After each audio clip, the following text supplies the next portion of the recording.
Socializing 69. I had a thought which I wanted to share. I was pondering about the important duty on all Muslims to command good and forbid evil. Chapter 3 Ali Imran, verse 110.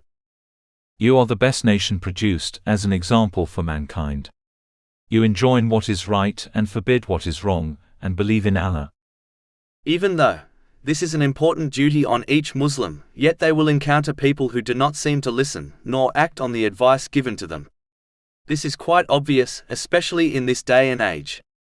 In cases like this, it is best not to give up, but to consider changing one's technique. Advising others through words is one way of commanding good and forbidding evil, but a better way is to advise others through one's actions. The Holy Prophet Muhammad, peace and blessings be upon him, was the greatest teacher as he advised others through his words and actions. This leading by example technique is important to adopt, as it is more likely to affect others in a positive way. But those who still fail to accept this technique of commanding good and forbidding evil should be left alone.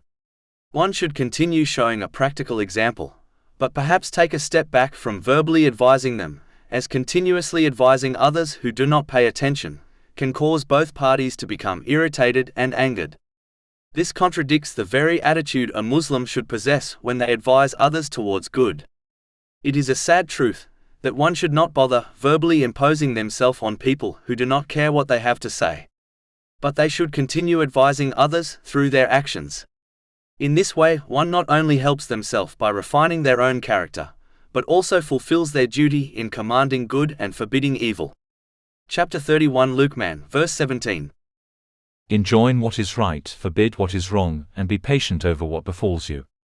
Indeed, all that is of the matters requiring resolve.